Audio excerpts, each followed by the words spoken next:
Hi there, this is Mike Graham of Weight Loss and Personal Development.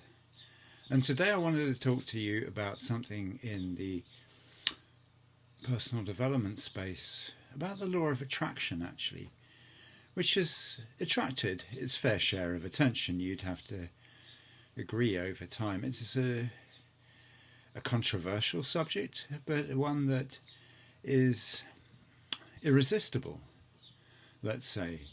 Because obviously the idea that if you think of something that you desperately desire and then can magic it up into reality, then you're really ahead of the game. So, this is really getting something for not very much.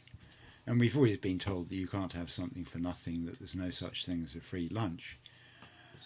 I'm sure your parents would disagree until they go into the old people's home, but that's beside the point. The law of attraction. It was first promulgated in a film called The Secret. And I didn't see that, I still haven't seen it, and I probably never will. But it was hailed as a masterpiece of personal development and told people that if they believed enough that something could come true, then it would. All you had to do was write out your wish list and, hey, Shazam, these things would be magicked into reality. And the fact is that nobody managed it, really. Those who were going to manage it did.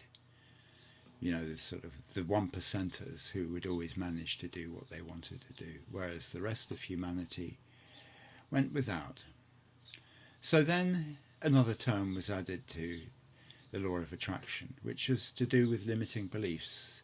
It said that if you could eradicate your limiting beliefs, the things that stopped you being successful in your life, that you've grown up with, then you could make progress with the law of attraction and get what you wanted.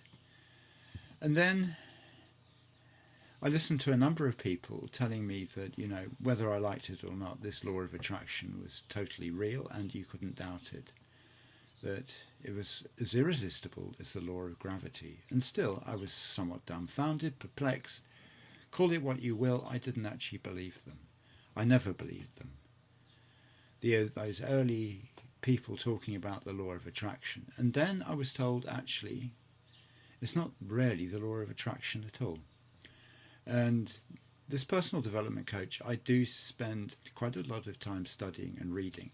Andy Shaw, who created the Bug-Free Mind series, came up with this idea that actually the law of attraction was wrongly named. And it wasn't the law of attraction at all, because this doesn't actually work like a magnet. It was the law of conscious creation. But you, the individual, had to do the creating. And that if you created your plans in a sufficient detail and knew what your steps to actually get there were, then you could find yourself there if you knew that you could. And the difference between him and other personal development coaches was rested on the term belief, as found in the Napoleon Hill version of the law of attraction. Because Napoleon Hill said, what you can conceive in your mind and believe that you can get, you will get. And Andy Shaw had this big problem with the word belief and the fact that it's sort of pie in the sky, wish list, and that really it should just be applied to believing in fairies and unicorns rather than the real world. I.e., belief is strong, belief is weak, knowledge is something strong. If you know something, then you know it, but you have to make sure that you actually know it. So therefore, if you know that you can achieve your intentions, and you know it deep inside, then you will probably get there. And I can't remember how many other steps there were, but basically it was a matter of creating your plans to actually get the things that you desire and have it in sufficient detail and how it would be if you didn't get them for you, and then create a serious intention and understand the way to actually get to it, then you would probably achieve your aims.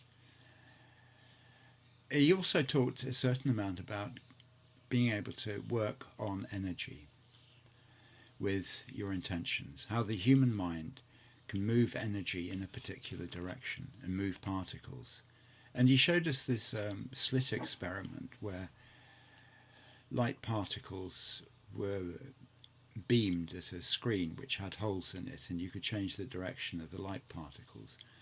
And the point of this was to show that one could actually influence energy by your thoughts. A very plausible thought.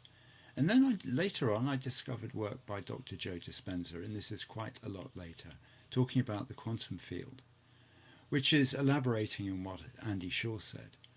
And this started to really make sense, that the quantum field contained within it all potentials, that if you desired something, then you just create the potential for it coming to light, following certain methods. And he uses a meditative method, quite deep meditations, to bring up things that you desire. You create the intention in your mind, then you create the emotion connected with the intention, and then you send it out into the quantum field. And act with gratitude that this has become the case, because what is in the future in the quantum field is actually present at the same time, because it's been created. And if you are grateful for something, then you've already received it. And that may be not make an entire load of sense to everybody, but it is reasonably on the level as far as I can see.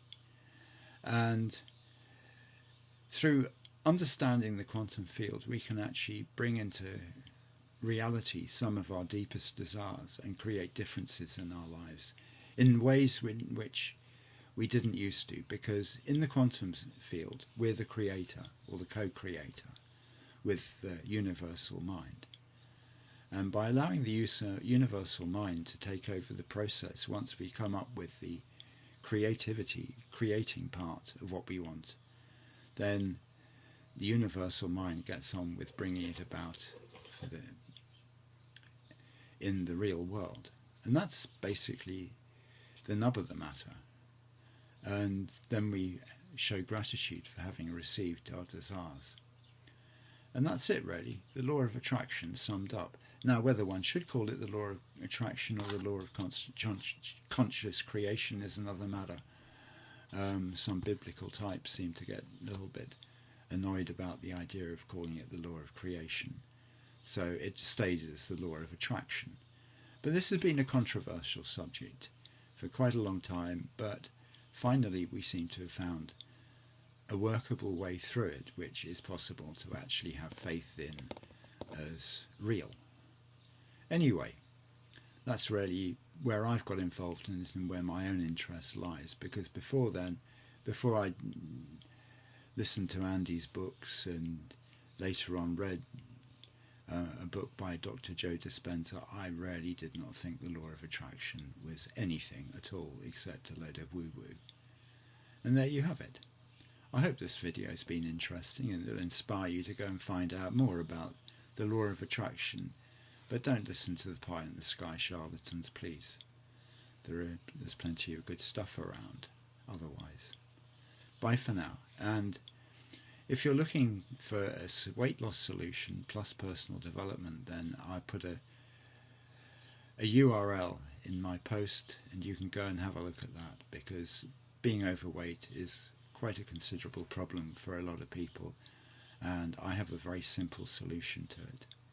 So hopefully see you there. Bye for now.